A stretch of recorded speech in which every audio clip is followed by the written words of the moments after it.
Alhamdulillah, alhamdulillahilladzi anzala as-sakinata fi qulubil mu'minin liyazdadu imanan ma'a imanihim. Asyhadu an la ilaha illallah wa asyhadu anna Muhammadan 'abduhu wa rasuluh. Allahumma shalli wa sallim wa barik 'ala sayyidina Muhammadin 'abdika wa nabiyyika wa rasulika an-nabiyil kamil wa 'ala alihi kama yaliqu bi kamalika wa 'adada kamali amma ba'd.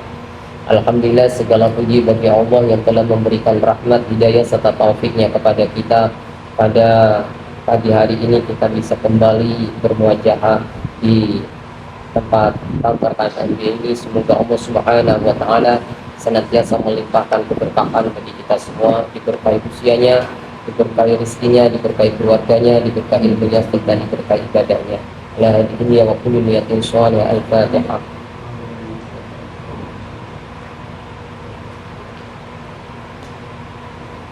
Alhamdulillah, pada pagi hari ini kita akan membawakan sebuah tema tentang kerja secara profesional atau secara ihsan di dalam Islam. Di setiap kita ini memiliki dua peran di sisi Allah Subhanahu wa Ta'ala. Selain ada peran ketiga, namun yang paling ditekankan adalah dua peran ini. Apabila dua peran ini bisa kita aplikasikan secara totalitas dan menyeluruh, maka kita akan mendapatkan peran yang ketiga. Apa peran yang pertama itu? Peran yang pertama adalah kita sebagai hamba Allah Subhanahu wa Ta'ala. Adapun peran kedua adalah peran kita sebagai khalifah atau wakil Allah di muka bumi ini. Maka setelah kita mengerti peran ini, tentu saja dalam setiap peran ada tugas, ada misi yang harus kita jalankan. Sebagai hamba Allah Subhanahu wa Ta'ala memberikan beberapa kewajiban kepada kita yang kemudian tergambarkan melalui rukun Islam, ya, syahadat, sholat, puasa, zakat, haji adalah merupakan kewajiban yang harus kita laksanakan sesuai dengan kemampuan kita masing-masing, karena Allah Subhanahu wa Ta'ala menyampaikan fattaqullaha mastata'tum, bertakwalah kalian sesuai dengan kemampuan kalian secara maksimal. Nah, yang kita bicarakan sekarang adalah peran kita sebagai khalifah. Bagaimana, apa bedanya peran hamba dan peran khalifah? Yang di dalam Al-Quran dijelaskan ada namanya amal ibadah dan ada amal khairiyah. Amal ibadah itu sholat, puasa, zakat, haji, yang kita akan mendapatkan pahalanya seketika itu pula secara kontan dan nilainya tidak akan pernah bertambah. Sementara amal khairiyah itu kita dapatkan, ya, pahalanya dari Allah Subhanahu wa Ta'ala, dan peluangnya akan bertumbuh sesuai dengan impact, sesuai dengan manfaat yang kita sebarkan melalui amal yang kita lakukan tersebut. Maka di dalam Al-Quran disebutkan, ya ayyuhalladzina amanu usjudu, ya ayyuhalladzina amanu ruk'u wasjudu wa'budu rabbakum waf'alul khaira la'allakum tuflihun. Wahai orang-orang yang beriman, rukuklah, sujudlah, dan sembahlah Tuhan kalian, waf'alul khaira, dan lakukan kebaikan, la'allakum tuflihun, agar kalian beruntung dan berbahagia. Berarti dari ayat ini memberikan penggambaran kepada kita atau pemetaan bahwa ada namanya amal ibadah, dan yang kedua disebut dengan amal khairiyah. Nah, kalau amal ibadah tadi, seperti yang saya sampaikan, apabila kita beribadah dan mendapatkan pahala dari Allah, kontan kita mendapatkan pahala dan tidak akan pernah mengalami pertumbuhan pahala tersebut. Misalnya kita sholat, dapat pahala 10, ya udah selesai di 10 itu, tidak akan pernah meningkat menjadi 20, 30 atau lebih daripada itu. Sementara amal khairiyah itu akan terus bertumbuh. Seperti misalnya kita menanam pohon, ya, menanam pohon. Menanam pohon itu ringan, tetapi ketika kita menanam pohon dan kemudian pohon itu tumbuh, maka di setiap tasbih yang dibaca oleh pohon itu, pahalanya akan diserahkan kepada orang yang menanamnya. Atau mungkin dari pohon itu ada buah yang terjuntai lalu dimakan oleh burung, maka itu disebut sedekah dari orang yang menanamnya. Meskipun orang yang menanam itu sudah meninggal, maka pahalanya terus mengalir. Itu namanya amal khairiyah. Jadi kita memiliki pangkat di sisi Allah tadi dua. Pertama sebagai hamba, memang kita sebagai hamba itu adalah label atau predikat yang abadi. Kehambaan kita tidak hanya di dunia, nanti akan benar-benar tampak kehambaan kita ketika kita berada di akhirat. Karena tidak ada kebutuhan kecuali hanya butuh kepada Allah Subhanahu wa Ta'ala. Kemudian amal khairiyah ini, yang khalifah ini, mungkin di akhirat sudah tidak ada lagi khalifah, tetapi pahalanya terus mengalir dari kerja-kerja kekhalifahan yang pernah kita lakukan di dunia. Ya, ini pentingnya. Misalnya kita memberikan donasi kepada anak yatim. Anak yatim ini Allah kemudian angkat dia menjadi orang mulia, bisa berbagi dan bermanfaat bagi sesama. Maka setiap kontribusi yang diberikan oleh anak yatim ini, itu pun akan kembali kepada kita yang pernah menyantuni mereka, pernah menyayangi mereka. Ini bedanya amal abadi, amal ibadah, dan amal khairiyah. Makanya kerja ini posisinya apa? Kerja itu adalah amal khairiyah. Jadi kita bekerja ini bukan untuk memenuhi diri sendiri. Karena kalau hanya untuk memenuhi diri sendiri dan kemudian hanya memenuhi kepentingan diri sendiri, maka itu berarti kita ini kerja khalifah tapi dengan mindset sebagai hamba. Hanya apa? Untuk memenuhi kepentingan diri sendiri. Padahal semakin orang itu berfokus memenuhi kepentingan dirinya sendiri, dia tidak akan mendapatkan apa-apa, lebih-lebih kebahagiaan. Katanya orang seperti ini mendapatkan semuanya kecuali kebahagiaan. Ya, orang yang berfokus pada pemenuhan diri sendiri, dia mendapatkan segalanya. Dunia mungkin dia dapatkan, harta dia dapatkan, mobil dia dapatkan, rumah dia dapatkan, kecuali yang dia tidak dapatkan adalah kebahagiaan. Kenapa? Karena fokus kehidupannya bukan untuk berbagi, bermanfaat bagi orang lain. Seharusnya dia kan fokusnya bagaimana bermanfaat bagi orang lain. Nah, jika ini dilakukan oleh kita untuk bisa maisha, mencari penghidupan, bekerja itu dengan fokus memberi kepada orang lain, apa kata Rasulullah? Minaz dzunubi. Adapun termasuk dosa, dzunubun adalah dosa, la yukaffiruha illal hammu, yang tidak bisa dihapus, dilebur dosa itu. Meskipun kita sudah istighfar, meskipun kita sudah minta ampun kepada Allah, dosa itu tidak kunjung dihapus oleh Allah Subhanahu wa Ta'ala. Apa yang bisa menghapus dosa ini? Yang bisa menghapus dosa ini, kata Rasulullah, adalah illal hammu fi talabil ma'isyah. Kecuali orang yang begitu risau, begitu susah dalam mencari ma'isyah. Dia bekerja keras ya untuk mencari ma'isyah, maka justru itu bisa menghapus dosa-dosa.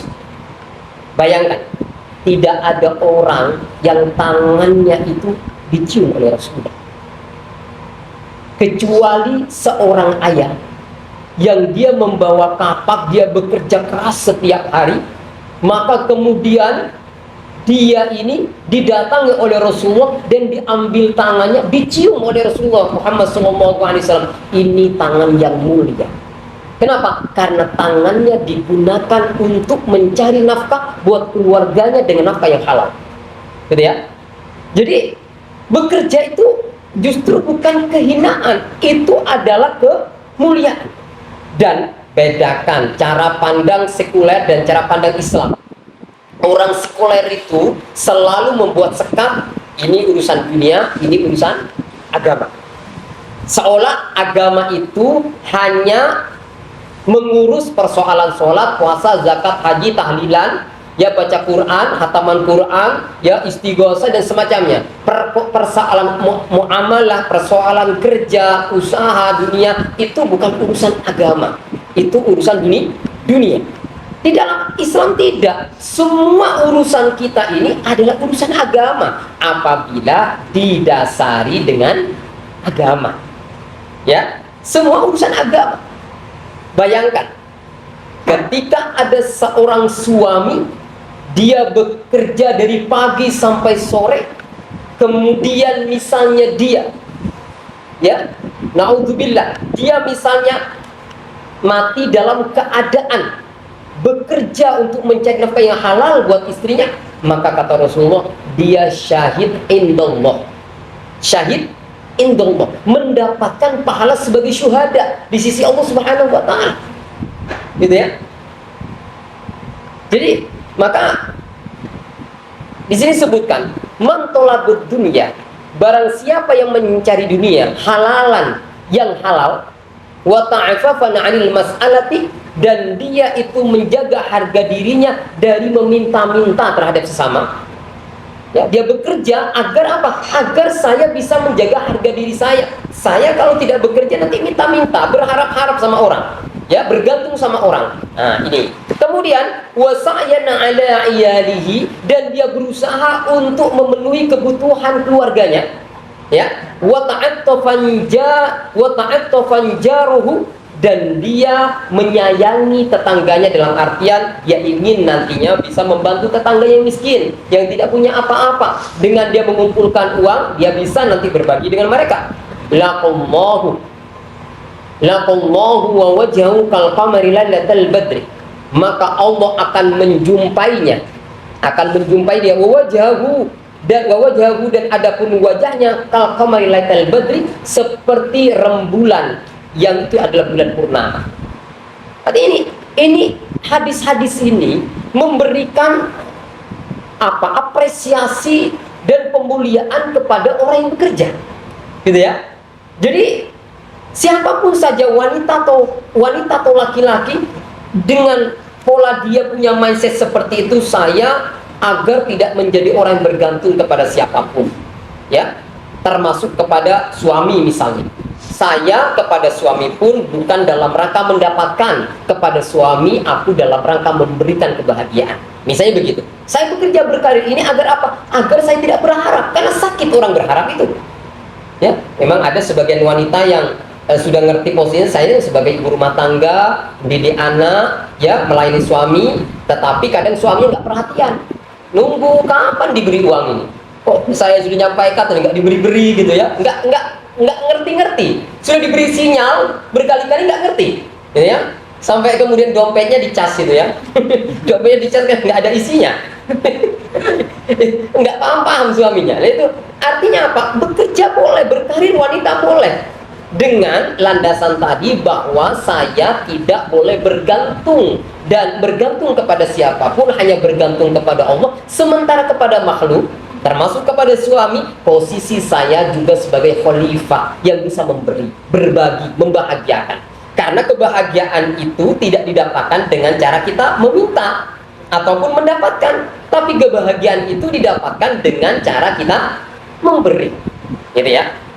Ya bedalah tentu dengan suami yang memang tahu bahwa memang ibu itu bekerja sebagai ibu rumah tangga, menangani harta yang ada di rumah, menangani anak-anak, melayani suami. Udah tahu gitu, berarti dia punya kewajiban untuk memberikan nafkah. Jangan sampai istri meminta, tetapi sebelum meminta sudah diberi terlebih dahulu. Ini namanya karim.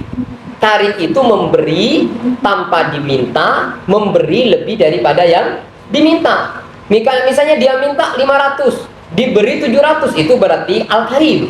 Kok minta 500 dapat 300, itu bukan al-karim. Bukan al-karim. Jadi al-karim itu memberi tanpa diminta, tanpa beri sinyal, langsung diberi. Itu namanya al-karim. Mudah tahu itu. Oh, ini sedang bokeh ini istri saya ini, langsung diberi. Jangan sampai minta, karena minta itu pakai apa? Pakai persiapan jiwa yang lama. Meminta, gimana cara meminta yang baik ini agar nggak tersinggung? Itu persiapannya bisa berjam-jam itu. Loh, nanti kalau tersinggung gimana? Kasihan. Jangan sampai mikir terlalu lama untuk merumuskan cara meminta yang baik. Ya, udah kita yang harus paham, laki-laki itu harus paham. Oh, ini saatnya saya memberi, gitu ya. Nah, tidak harus menunggu awal bulan. Sudah pertengahan bulan diberi aja, gitu loh. Biar nanti pas akhir bulan nggak minta. Gitu ya. Jadi inilah yang disebutkan Rasulullah. Kemudian Rasulullah juga menyampaikan, ini bukan Rasulullah tapi khabar sodik dari seorang alim. Innallaha ta'ala yuhibbul mu'minal mukhtarifah. Sesungguhnya Allah Ta'ala mencintai orang beriman yang bekerja keras. Ya, orang beriman yang bekerja keras ketimbang orang beriman yang nganggur. Karena bahwa al-mu'minul quwwah khairun minal mu'minin ad-dha'if. Ya, orang beriman yang kuat itu lebih baik daripada orang beriman yang dhaif, yang lemah. Maka orang bekerja keras itu dia menampilkan dirinya sebagai orang yang punya jiwa yang kuat. Ya, orang yang selalu bekerja keras. Ini suatu saat seperti yang pernah saya sampaikan, Rasulullah Muhammad SAW itu bersama para sahabat. Ada seorang pemuda yang keluar dari rumahnya, dia bekerja keras. Pagi, nanti sore baru pulang ke rumah. Kemudian sahabat itu menyindir orang itu. Wah, andaikan pemuda ini beribadah kepada Allah seperti dia bekerja keras seperti itu, betapa luar biasanya dia. Katanya sebagian sahabat. Maka Rasulullah menyampaikan, la taqulu, jangan kau berkata la taqulu hadza, jangan kau mengucapkan begitu. Fa innahu in kana sa'yu ala nafsihi liyakfaha anil mas'alati wa yughniha 'anil nas fa huwa fi sabilillah. Dan jika dia berusaha, in kana sa'a ala nafsihi, jika dia berusaha untuk atas dirinya, untuk apa? Untuk mencukupi dirinya dari meminta-minta. Untuk apa? Untuk mencegah dirinya dari meminta-minta. Wa yughniha 'anil nas, dan agar dia nampak kaya di hadapan manusia dengan cara dia tidak butuh pada manusia, fa huwa fi sabilillah. Itu di jalan Allah. Gitu ya? Itu di jalan Allah. Jadi orang yang dia bekerja keras untuk agar terhindar dari meminta-minta, berharap kepada orang gitu ya, dan dia kaya di hadapan manusia, setiap ketemu dengan orang lain, pikiran yang muncul dari dirinya adalah apa yang bisa kubantu untuk orang itu. Gitu ya? Yugniyaha aninnas. Ini orang yang kaya di hadapan manusia, wa fisabilillah. Wa in kana yas'a ala abawaini dha'ifaini au dzurriyatin bi'afin liyughniyahum wa yakfiyahum fa huwa fi sabilillah.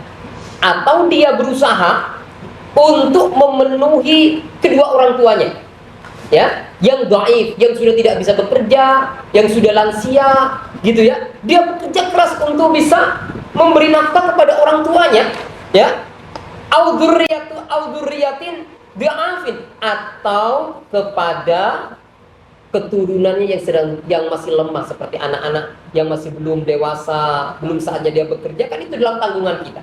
Liyuniyahum, agar mereka tercukupi, agar mereka yakfim dan tercukupi, fa fisabilillah, itu juga di jalan Allah. Gitu ya, di jalan Allah. Jadi ini penting, sehingga ibadah kita itu tidak hanya di masjid, tidak hanya di majelis taklim, di kantor kita sebenarnya juga sedang bekerja, sedang beribadah dan mendapatkan pahala dari Allah Subhanahu wa taala. Ya, wa in kana yas'a tafakhuran wa takasuran fa huwa fi sabilis syaitan. Tapi jika dia berusaha untuk membanggakan, untuk kebanggaan dan untuk memperbanyak harta, fa huwa fi sabilis syaitan, maka dia di jalan syaitan. Jadi Rasulullah itu menyampaikan, aku mendapatkan wahyu dari Allah bukan menyeru kalian agar kalian mengumpulkan banyak uang, tetapi menyeru kalian agar kalian memberikan nafkah, bersedekah, berbagi dengan orang lain. Itu maksudnya apa? Kita ini mengumpulkan banyak agar kita bisa memberi lebih banyak, gitu ya. Jadi kita mengumpulkan banyak, jadi kaya itu untuk apa? Untuk bisa membuat orang lain tercukupi, membuat orang lain makin juga kaya. Ya. Nah ini akidah, ini cara pemahaman, paradigma yang harus ditanamkan dalam diri kita. Saya bekerja itu adalah ibadah. Karena ibadah, maka jalannya harus sesuai dengan agama. Apa dari agama itu? Agama mengajarkan agar bekerjalah dengan cara yang penuh integritas, cara dengan penuh kejujuran. Kejujuran itu memang lamban, tetapi ya memang lamban prosesnya, tetapi dia akan memberikan legacy, memberikan warisan yang panjang. Bahkan orang itu sudah mati, tetap saja dikenang kejujurannya. Ya, coba bayangkan ada orang yang memiliki prestasi yang gemilang, cemerlang, karya-karyanya luar biasa, tapi dia dikenal sebagai orang yang tidak jujur, maka seluruh karyanya itu runtuh, tidak ada nilainya apa-apa. Jadi orang yang tidak jujur berarti dia telah menyiapkan dirinya apa? Untuk meninggalkan legacy yang buruk, warisan yang buruk bagi generasi setelahnya. Makanya Rasulullah selalu menanamkan kejujuran. Beliau menyebut dirinya Al-Amin, disebut oleh orang-orang Al-Amin yang terpercaya. Maka saya baca dalam buku Mystical Corporate gitu ya. Di situ ternyata yang utama dari berbagai karakter-karakter karyawan, karakter-karakter CEO itu yang terutama itu adalah jujur. Yang paling utama itu adalah jujur. Dan kenapa? Karena jujur itu ternyata adalah merupakan induk dari semua akhlak Rasulullah Muhammad SAW. Ya, jujur itu induk dari semua akhlak. Karena jadi kalau dari jujur itu nanti ada di dalamnya sifat dermawan, di dalamnya ada sifat yang murah hati, di dalamnya ada sifat penyayang, di dalamnya juga dia sudah mulai mengikis kepentingan diri sendiri untuk memenuhi kebutuhan orang lain. Gitu ya. Nah, kemudian setelah kita mengenali ini, maka kita berpikir, kita bekerja ya. Bekerja, tapi kan tidak cukup bekerja. Dalam diri kita ini, ketika Allah mengangkat kita sebagai khalifah, pasti Allah telah menginstal atau setidaknya menitipkan sebuah potensi pada diri kita masing-masing. Seperti saya, mungkin ya potensinya menyampaikan seperti ini. Yang lain mungkin potensinya di bidang informatika, yang dia merakit jaringan semacamnya. Oh, ini bagian yang mengatur manajemen ya, agar tertata dengan rapi. Semua orang itu diberi potensi oleh Allah. I'malu ala makanatikum inni amil. Katakan Muhammad, kul i'malu ala makanatikum inni amil. Bekerjalah kalian sesuai dengan potensi kalian, sesuai dengan kedudukan kalian. Ini amil, sesungguhnya aku pun bekerja sesuai dengan kedudukan dan juga potensi saya. Gitu ya. Maka Rasulullah kan juga menyampaikan jangan serahkan urusan kepada yang bukan ahlinya. Itu artinya bahwa kita harus memiliki expertise, memiliki keahlian. Masing-masing kita ini harus punya keahlian. Jangan sampai kerja serabutan. Bolehlah kerja serabutan, tapi jangan sampai kita menganggap aku ini multi talenta. Enggak ada multi talenta. Semua bisa saya lakukan. Enggak. Ketika kita merasa multi talenta, maka kita tidak punya added value sama sekali. Enggak punya nilai tambah sama sekali. Apa branding kita, self branding kita di hadapan orang lain? Ketika orang lain mengingat tentang sesuatu, apa ingat kita di situ? Kita tidak akan diingat. Kenapa? Karena tidak ada satupun dari potensi kita yang menonjol. Ya kan? Enggak ada satupun potensi kita yang menonjol. Makanya keahlian itu penting. Ya. Makanya pendidikan itu sebenarnya kan mengasah keahlian.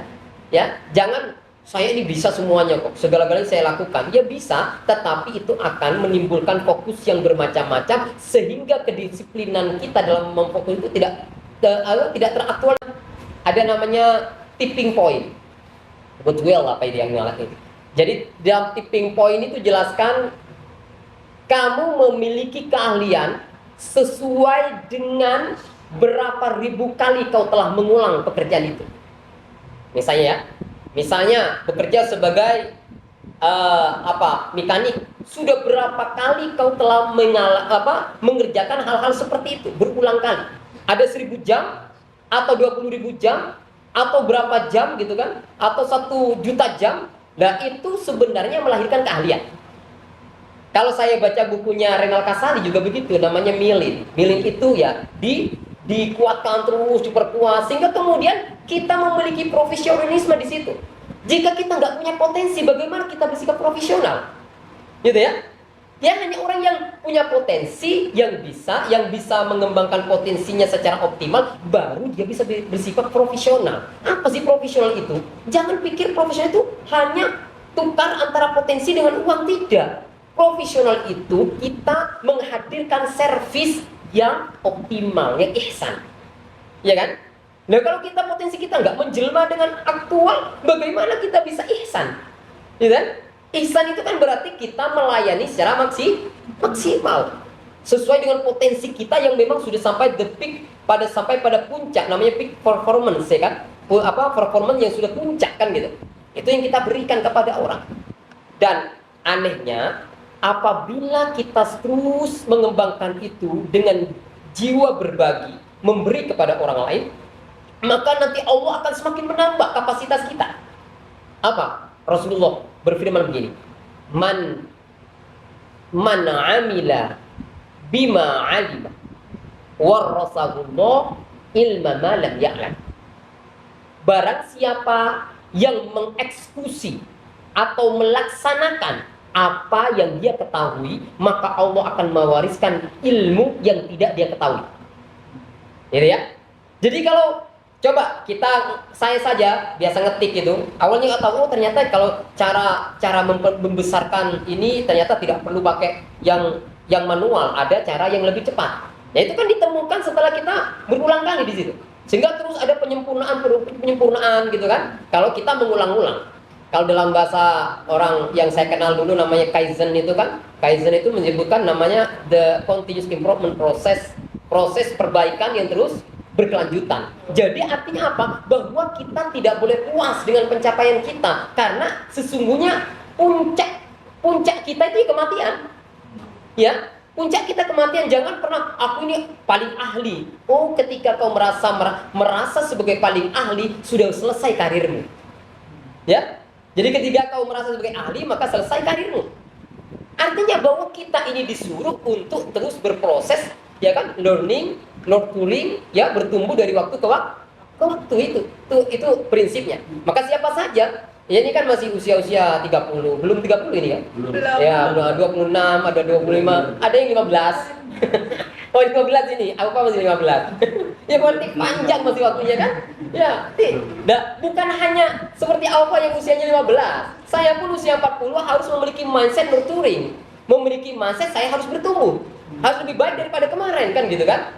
Ya mungkin ya kalau tidak konten berarti konteksnya harus diperbaiki. Ya kan? Banyak hal yang perlu dibenahi. Tapi kalau orang sudah merasa sempurna, maka dia berhenti bertumbuh. Gitu. Nah, maka di situ profesionalisme itu bukan perkara teknis, tapi perkara kamu memiliki potensi yang maksimal, yang optimal atau tidak, sehingga kamu bisa melayani orang lain secara apa? Ihsan. Ihsan itulah yang disebut oleh Al-Qur'an, ya, wa ahsin kama ahsanallahu ilaika. Berbuat baiklah kalian sebagaimana aku berbuat baik kepada kalian. Apakah Allah melakukan sesuatu dengan cara mediocre, setengah-setengah? Tidak. Allah itu totalitas. Walaupun ada orang cacat, jangan pikir Allah itu setengah-setengah Allah menciptakan manusia. Ini enggak, itu totalitas. Karena di balik setiap ciptaan Allah pasti ada ibrah, pasti ada hikmah, pasti ada ilmu yang bisa kita pelajari. Dengan menangani orang yang berkebutuhan khusus, maka muncul psikologi. Caranya bagaimana menangani anak berkebutuhan khusus. Sebelumnya tidak ada. Iya toh? Kan ada teknologi itu sebenarnya. Kemudian kedokteran juga ikut menemukan, melakukan pencarian riset dan semacamnya bagaimana mengobati orang seperti ini. Kalau tidak ada ini, ya kan orang kan nggak akan riset. Nah, kalau ada ini berarti, kalau ada riset berarti kehidupan ini terus bertumbuh. Gitu lah. Jadi semuanya itu sempurna dari Allah Subhanahu wa taala. Jadi Allah selalu memberikan yang terbaik. Nah, demikian juga kita ini bergaul dengan siapapun, melayani orang dengan setengah-setengah. Kalau bisa kita lakukan maksimal, lakukan maksimal. Karena setiap apa yang kita lakukan itu balik kepada kita. Itu dalam hukum resiprokal kan ya. Semua apa yang kita lempar akan mantul ke kita. In ahsantum di anfusikum wa in asabtum wa in asabtum falaha. Ya, jika kau berbuat baik, kebaikan itu akan kembali kepadamu. Dan setiap yang kita tanam, yaitu akan kembali kepada kita sendiri, tidak kepada orang lain. Orang lain itu hanya lahan, tapi yang panen dari kebaikan itu siapa? Diri kita sendiri. Ingat, ketika kita memberi kepada orang, berbagi dengan orang, orang itu hanya lahan untuk tumbuhnya potensi kita. Ini nanti ketika panen, itu kembali kepada kita yang menanam. Gitu? Kepada kita menanam. Itu penting kita memahami sehingga ketika kita membantu orang itu bukan kebutuhan orang itu. Karena soal rezeki orang itu sudah ditetapkan oleh Allah juga waktunya. Saya membantu orang fakir, itu bukan kebutuhan dia. Memang itu memang butuh, tetapi rezekinya dia itu ada sendiri. Ya, rezekinya dia itu dari kita itu. Ya, dari kita itu. Tetapi sesungguhnya itu kebutuhan kita, Pak. Dengan kita memberi, hati menjadi lebih lapang. Dengan lebih lapang, rezeki dari Allah makin banyak. Karena sesuai dengan kelapangan. Kalau rumahnya sempit, bagaimana dimasuki barang yang banyak? Kan nggak bisa. Ya kan? Kalau rumahnya sempit, nah rumahnya kan harus lapang dulu. Biar barang-barang itu bisa masuk ke rumah. Gitu. Demikian juga hati ini harus lapang dulu. Sehingga rezeki Allah itu terus makin meluber. Ya, memenuhi kehidupan kita. Ya. Kemudian yang berikutnya. Yang berikutnya adalah ihsan itu apa? Atau profesional itu apa? Ihsan itu didasari dengan jiwa services, jiwa pelayanan. Dan selalu kita sadari pelayanan itu adalah jalan terpendek menuju Allah. Jalan terpendek menuju Allah. Jadi kan kita ini selama ini menyembah Allah yang gaib. Tidak mencoba untuk berinteraksi dengan Allah yang zahir. Ya, coba ada sebuah hadis. Ini penting untuk kita rekam ya. Hadis itu adalah hadis qudsi. Wahai Musa, aku ini sakit. Mengapa engkau tidak mengunjungiku? Wahai Musa, aku ini tidak telanjang. Aku nggak punya pakaian. Kenapa engkau tidak memberiku pakaian? Aku ini sedang kelaparan. Kenapa engkau tidak memberiku makan? Nabi Musa mengatakan, Ya Rob, engkau Rabbul Alamin. Bagaimana mungkin kau sakit? Bagaimana mungkin kau telanjang? Bagaimana mungkin kau tidak kelaparan? Iya wahai Musa, ketika kau datang ya mengunjungi orang yang sedang kelaparan dan kau memberi makan, aku ada di sisinya wahai Musa. Ketika kau melayani dia, sejatinya kau melayani. Gitu ya. Ketika kau menjenguk orang sakit, aku ada di sisinya wahai Musa. Ketika kau menjenguk dia, maka sungguhnya aku ada di situ dan kau sebenarnya juga sedang menjenguk. Artinya apa? Melayani makhluk itu sama dengan melayani Khalik. Gitu ya. Sehingga kita nggak beda kalau suruh sholat, khusyuk, tapi kalau mikirin orang nggak pernah. Mikirin diri sendiri aja. Doa pun ya diri sendiri. Allahumma inni as'aluka ya Allah. Allahumma inni as'aluka. Ya Allah, semuanya aku mohon kepadamu ya Rabb. Ya deh. Istri yang cantik meskipun kaya, gitu ya. Ya untuk diri sendiri. Doanya saja egois. Ya. Dan orang egois itu seperti orang tembok yang sempit, sulit mendapatkan kebahagiaan. Nah, maka kemudian Rasulullah menyampaikan, ini ada dua hadis.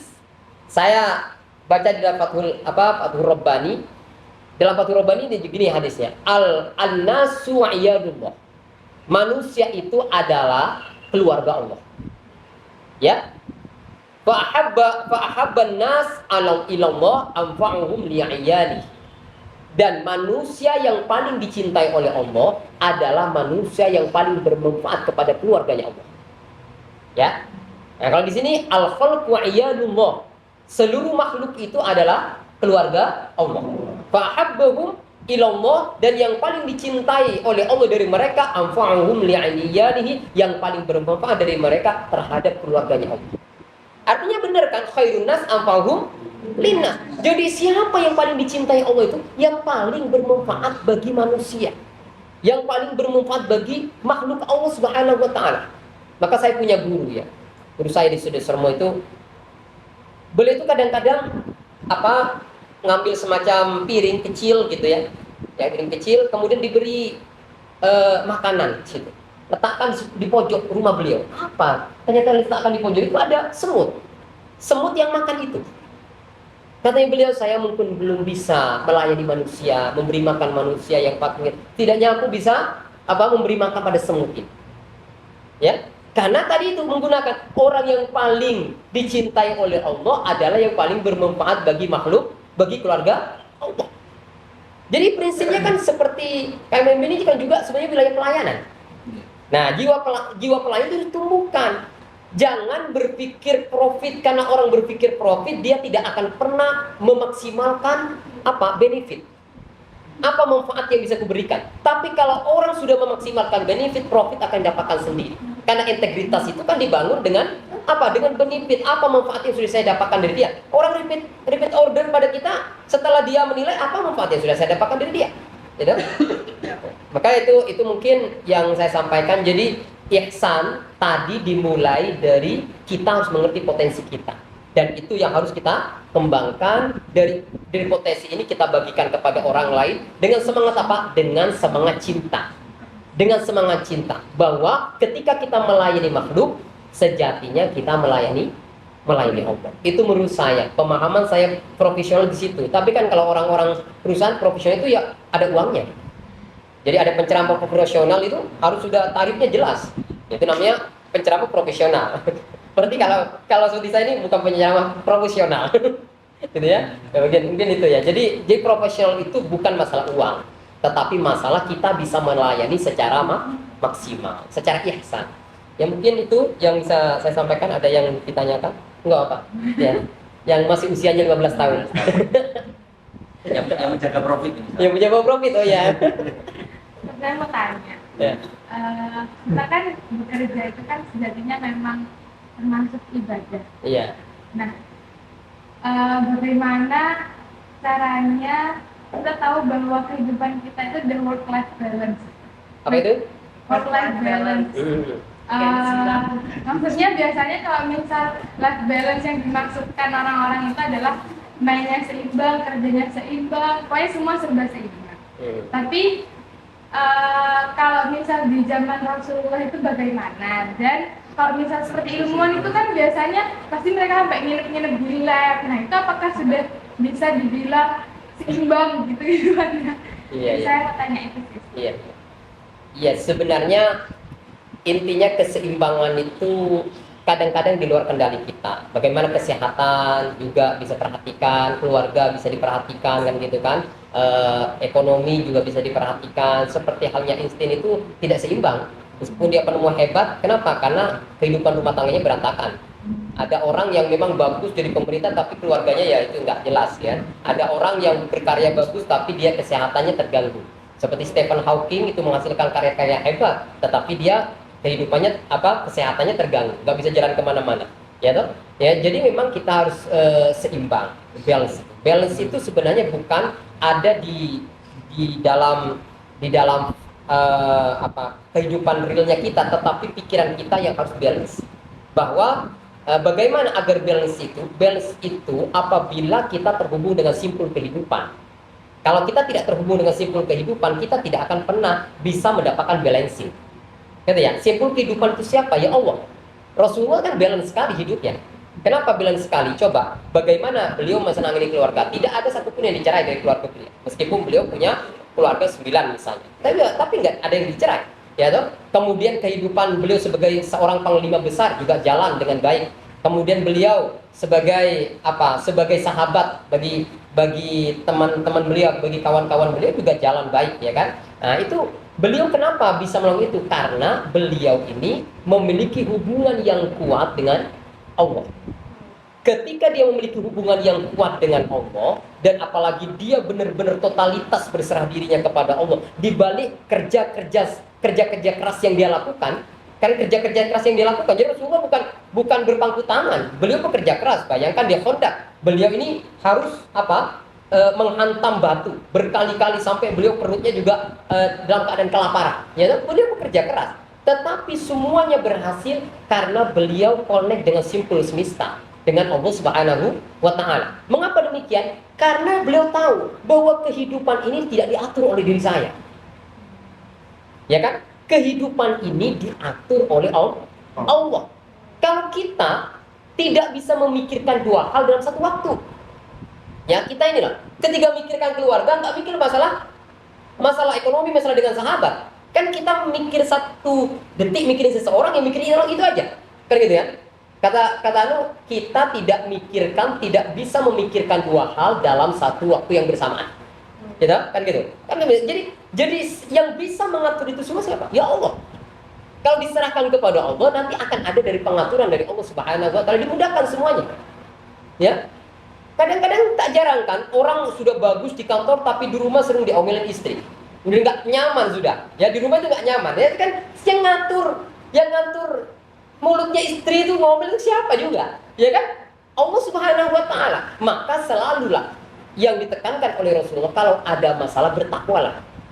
Kalau ada masalah bertakwalah. Kalau kamu bertakwa, semua urusan itu akan diselesaikan oleh Allah. Tapi bukan berarti kita disuruh pangku tangan. Tetap kita bekerja dengan yang terbaik. Nanti Allah yang ngatur. Kadang kita dipertemukan dengan ini dihadirkan untuk memudahkan, ya, memudahkan kerja-kerja kita. Ya, itu semua pertolongan Allah Subhanahu wa taala. Ya, tapi kan kalau orang barat kan mikirkan satu persatu kan. Kan ada buku itu keseimbangan itu. Ada Stephen Covey atau apa itu ya, membangun keseimbangan keluarga. Tapi ini berapa banyak juga perceraian terjadi di sana di barat. Ya. Jadi Indonesia juga banyak terjadi perceraian. Bahkan sudah banyak pelatihan-pelatihan, ya kan? Manajemen keluarga dan semacamnya. Sebenarnya intinya di situ. Kita harus fokus kepada simpul ini. Kalau simpul ini sudah kuat, nanti yang lain diatur. Ya, jangan parsial. Jangan ini satu-satu gitu ya. Kan ini seolah satu-satu ini. Padahal ini satu kesatuan. Hidup ini kan integral sebenarnya. Jaringan kita ini kan integral sebenarnya kan. Apa? Kalau dalam ilmu teknologi, teman saya itu bilang ini semua kehidupan ini terintegrasi. Jadi satu kesatuan, sepertinya terpisah-pisah tapi ini terintegrasi. Maka yang kita fokus itu bukan bagian-bagian ini, sebenarnya simpulnya ini. Ya, simpul sentrumnya ini. Ya, sentrumnya siapa tadi? Allah. Makanya itu yang disebutkan dalam Al-Qur'an, wa may yattaqillaha yaj'al lahu makhraja. Barang siapa yang bertakwa kepada Allah, maka Allah akan membukakan jalan keluar. Ya. Jadi kalau ada apa-apa jangan sering-sering jangan berharap atau konsultasi berlama-lama dengan manusia, meskipun kita ya harus konsultasi, tetapi kita harus konsultasi yang kuat itu kepada Allah. Ya. Ada lagi? Ya, enggak. Ya. Kan kerja itu ibadah ya Ustaz. Iya. Bagaimana dengan hamba Allah yang bekerja di jalan yang itu sebetulnya dilarang oleh Allah? Contohnya seperti kerja di bank konvensional. Nah, itu penuh akan dilarang Ustaz. Dimana itu adalah hal yang dilarang oleh Allah, diharapkan oleh Allah. Tapi kadang di zaman yang serba susah ini nggak semudah itu untuk mendapatkan pekerjaan yang sejalan dengan visi kita. Misalkan kita dari awal sebetulnya ingin menghindari itu gitu, tapi sebetulnya nggak semudah itu gitu Ustaz. Dan kadang ketika kita dibenturkan dengan tantangan kehidupan yang nggak mudah, pilihan itu menjadi terasa sangat sulit gitu loh Ustaz. Memang kayak nggak ada pilihan lain untuk mengambil hal tersebut seperti itu. Dan itu kira-kira bagaimana ya Ustaz? Padahal sebetulnya memang sejatinya Allah itu kan maha kaya, jadi kita sebetulnya nggak usah takut untuk miskin gitu. Iya. Tapi kadang ya itu nggak semudah itu gitu Ustaz. Memang gimana? Iya. Ya memang saya ini ada salah satu jemaah datang ke saya. Dia itu kerja sudah lama di sebuah perusahaan dan beliau mau hijrah. Mau hijrah dalam bentuk apa? Dia mau menggunakan jilbab. Tetapi perusahaan itu tidak membolehkan pakai jilbab. Sehingga ada dua opsi bagi dia yang harus dipilih. Kalau saya masih mau tetap di perusahaan ini, saya harus tetap tidak menggunakan jilbab. Tapi kalau saya menggunakan jilbab berarti harus keluar dari perusahaan ini. Dia memilih pilihan yang kedua, yakni harus berjilbab dan keluar dari perusahaan. Apa yang terjadi? Seolah-olah setelah itu tidak ada lagi peluang. Apalagi usia sudah hampir 40 ya, 40 lebih. Bahkan mungkin sudah hampir 50. Rasanya sekarang fresh graduate saja sulit untuk cari kerja, apalagi usia-usia segini kan.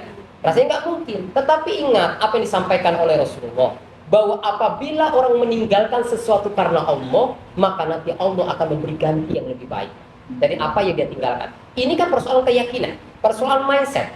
Dan ingat, ana indodani abdi, di aku sesuai prasangka hambaku tentang aku. In khairan fa khairun, in syarran fa syarrun. Dan katanya dalam sebuah kitab diserahkan, Allah akan seperti prasangka orang beriman. Kalau prasangka orang beriman itu baik, maka aku akan merealisasikan diriku sesuai dengan apa yang dia sangka. Makanya falyadhunnu bima sya, katanya Allah. Maka berprasangkalah dia denganku atas apa yang dia kehendaki. Nah, kemudian terkait dengan apa tadi bank ya. Bank itu yang juga ikhtilaf ya kan. Kalau orang Mesir di Al-Fatawa, fatwa Al-Azhar itu ada yang membolehkan, ada yang tidak. Jadi boleh asalkan ya kan. Tidak boleh ya kan. Ada yang ngotot tidak boleh, tapi ada yang membolehkan. Berarti ini wilayah ikhtilaf. Memang yang lebih baik bagi kita adalah kita keluar dari ikhtilaf.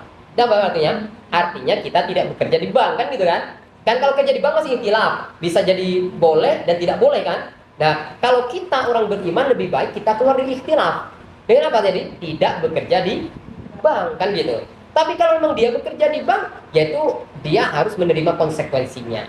Ya, konsekuensi mungkin banyak harta-harta haram di situ, maka dia harus lebih banyak berbagi, lebih banyak bersedekah karena disampaikan dalam Al-Qur'an, "Khudz min amwalihim shadaqatan tutahhiruhum wa tuzakkihim biha wa sholli 'alaihim inna sholataka sakanun lahum."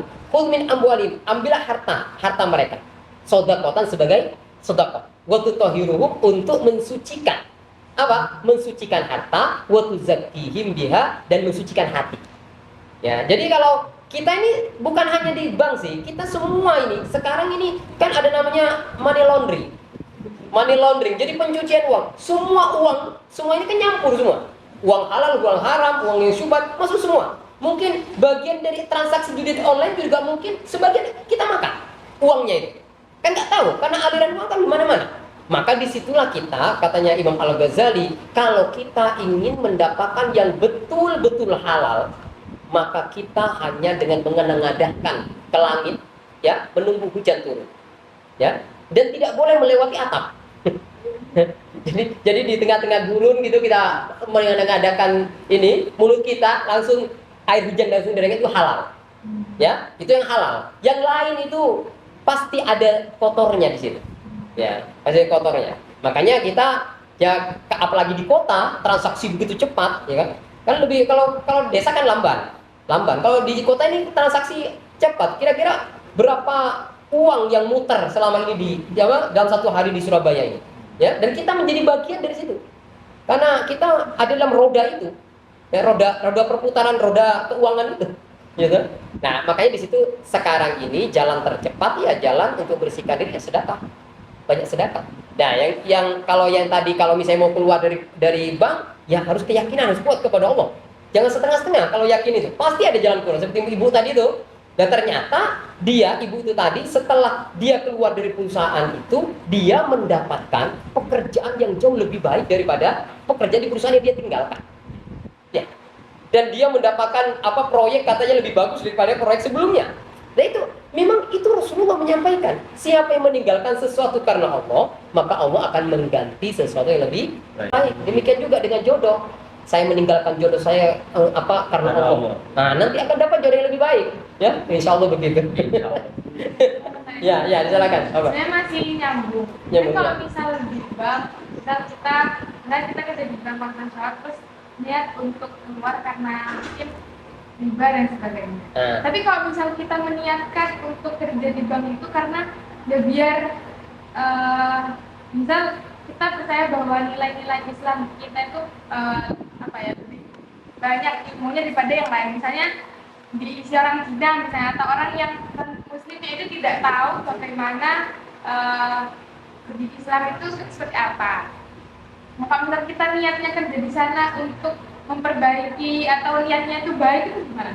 Maksudnya biar tidak dikelilingi orang-orang yang jahat atau yang Ya dulu pernah salah seorang murid bertanya kepada guru saya, bagaimana dengan demikian? Misalnya bukan hanya di bank ya, di kantor-kantor BUMN juga kan terjadi begitu. Kadang orang sogok menyogok itu. Bagaimana, apa saya keluar saja? Oh jangan keluar. Kalau tempat itu gelap, maka akan bertambah gelap, ya kan? Akan lebih baik kamu mungkin menjadi lentera, tapi jangan engkau ambil sesuatu yang disogok itu. Kalaupun kamu ambil, nanti dari hasil sogok tadi itu kamu berikan kepada fakir miskin, karena dia yang paling berhak. Jadi kita harus mengerti, oh ini uang haram, ini uang yang halal buat saya. Ya kalau ada sogok menyogok ini kita yakin ini ada jalan syubhat atau yang haram, itu kita jangan ambil. Kalaupun kita ambil nanti kita sisihkan, kita simpan untuk dibagikan kepada fakir miskin. Itu menurut beliau ya. Menurut beliau begitu. Jadi jika kita memang kuat di situ dengan tetap menjaga nilai-nilai keislaman kita, setidaknya kita menyelamatkan diri sendiri lah, menyelamatkan diri kita sendiri. Kan mungkin kita nggak punya bukan policy maker untuk bisa mengubah keadaan, karena yang bisa mengubah keadaan kan hanya orang yang memang memiliki kedudukan di situ. Tapi kita sebagai karyawan, ya kita kan melaksanakan kebijakan, ya, melaksanakan kebijakan. Yaitu, yang penting mindset niatnya itu tadi. Nah, jadi nggak apa-apa, karena nggak ada sekarang tempat yang bersih menurut saya. Ya itu teman saya itu kerja di kehutanan, dulu di Kementerian Kehutanan, staf kehutanan, itu dia mengatakan banyak orang-orang pengusaha-pengusaha hutan itu yang beri amplop. Ini gimana cara kerja begitu itu? Ya guru saya menyampaikan, ya kamu ambil tapi kamu jangan makan. Itu berikan kepada fakir miskin atau diberikan kepada masjid, karena kalau ke masjid itu tidak jadi masalah, karena memang kalau ke fakir miskin itu memang hak mereka sebagai rakyat, ya kan, sebagai rakyat Indonesia memang punya hak untuk mendapatkan itu gitu. Jangan dimakan sendiri, kalau dimakan sendiri itu akan menjadi haram buat kita, ya kan. Gitu. Jadi kalau misalnya kan ada di kalau saya itu dia itu orang tuanya atau keluarganya itu kerjanya bukan yang baik, jadi itu jual mobil atau motor barang curian gitu.